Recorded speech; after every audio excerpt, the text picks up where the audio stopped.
వెళ్తాం. సాధారణంగా టొర్నడోలను అమెరికా వంటి దేశాల్లో చూస్తుంటాం. కానీ ఇప్పుడు టొర్నడోను తలపించే భారీ ఈదురుగాలు ములుగు జిల్లా మంగంపేట మండలంలోని కోమటిపల్లిలో బీభత్సం సృష్టించాయి. క్షణాల్లోనే వందలాది చెట్లు నేలకొలిగాయి. దాదాపు 3 కిలోమీటర్ల మేర అడవి ధ్వంసమైంది.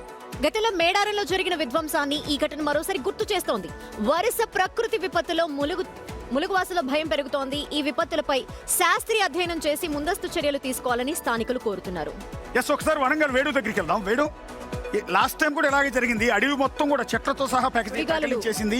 సుడిగాలి నథింగ్ బట్ టొర్నడో. టొర్నడో అమెరికాలో టొర్నడోలు అంటూ ఉంటారు. ఇంతకన్నా పెద్ద స్థాయిలో వస్తుంటే మన దగ్గర అదే స్థాయిలో ఇది రావటం అనేది, అది కూడా ములుగు జిల్లాలోనే పర్టికులర్ గా ఈ రెండోసారి రావటం ఏం చెప్తున్నారు?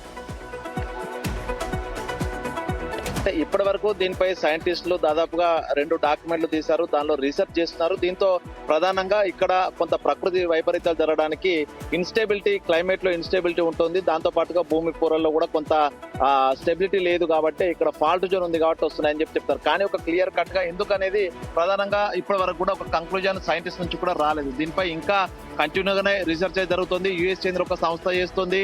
ఐఐటి రూర్కి సంబంధించిన ఐఐటి సంస్థలు కూడా దీనిపై ఇంకా స్టడీస్ చేస్తా ఉన్నాయి. ఇక మళ్ళీ నిన్న సాయంత్రం ఈ వైపు వచ్చినటువంటి ఈ టోర్నడో, మినీ టోర్నడో ఏదైతే ఉందో 4 కిలోమీటర్లు అంటే దాదాపుగా 12 ఎకరాల్లో మాత్రమే వచ్చింది కాబట్టి ఊపిరి పీల్చుకున్న పక్కనే గ్రామాలు ఉన్నాయి. కోటిపల్లి గ్రామం, అక్కడికి వెళ్ళుంటే పూర్తిగా ఇళ్లతో పాటుగా జనాలందరూ కూడా గాల్లోకి ఎగిరిపడి ప్రాణాపాయం జరిగేటువంటి అవకాశం ఉండేది. సో ఇప్పటికైనా కూడా ఈ వర్షాకాలం మొత్తంగా కూడా ప్రజలందరూ అప్రమత్తంగా ఉండాలని. అంటే ఇటువంటివి మనం తెలుగు రాష్ట్రాల్లో వినడం చాలా అరుదుగా వేణు చెప్తున్నట్టు అదే ములుగు జిల్లా అక్కడే మేడారం దగ్గరలో కూడా ఇదే విధంగా అడవి దాదాపు 2 కిలోమీటర్ల మేర పెద్ద చెట్లతో సహా గతంలో పెకలించిపోయింది. మళ్ళీ సేమ్ అదే ఏరియాలో నియర్ బై కిలోమీటర్ల డిస్టెన్స్ లో ఇక్కడ వచ్చింది.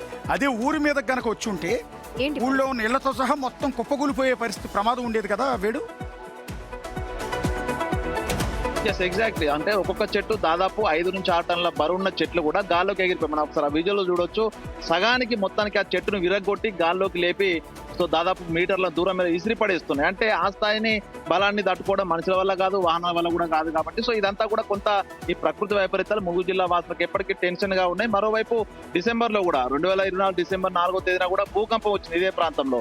ఇక్కడే గోదావరి ఫాల్ట్ జోన్ ఉన్నాయి. భూమి పొర లోపల బహిరంగంగా చూసుకుంటే ఈ ప్రకృతి లోపల ఇట్లాంటి వైపరీత్యాలు జరుగుతుంది. సో దీనికి అసలు ఎందుకు జరుగుతుంది ఏందనే కారణం తెలియకుంటే మాత్రం పూర్తిగా కట్టు మీద కొనుక్కు లేకుండా ఏజెన్సీ వాసులు బతకాల్సిన పర్టికులర్ గా అదే ప్రాంతంలో ఘటనలు రిపీటెడ్ గా జరుగుతున్నాయి కాబట్టి ఇప్పుడు వాతావరణ శాఖ అధికారులు లేదంటే ఇంకేదన్నా దీనికి సంబంధించిన శాఖ అధికారులు అలర్ట్ అవ్వాలి కదా.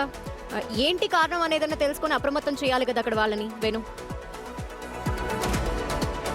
గత 2 నెలల నుంచి 2024 ఆగస్టు 31న మొదటిసారి టోర్నడో వచ్చింది. ఆ టోర్నడోకు దాదాపుగా 1,20,000 పైగా భారీ చెట్లు, ఒక్కొక్కటి దాదాపు 8 నుంచి 9 టన్నులు ఉన్న బరువున్న చెట్లు కూడా పూర్తిగా వేళ్లతో పెకిలించి పక్కన పడేసింది. అంటే ఈ స్థాయి ఎందుకు వచ్చిందనే దానిపైన దానికి సంబంధించి రీసెర్చ్ జరుగుతుంది. మధ్యంతర నివేదికలు వచ్చాయి. అందులో పూర్తిగా ఇక్కడ స్టోమ్ సెల్ కొలిజన్ జరుగుతుంది అనేటువంటిది ఒక ఫార్ములా చెప్పారు. ఒకసారి మీరు అక్కడికి వెళ్ళండి.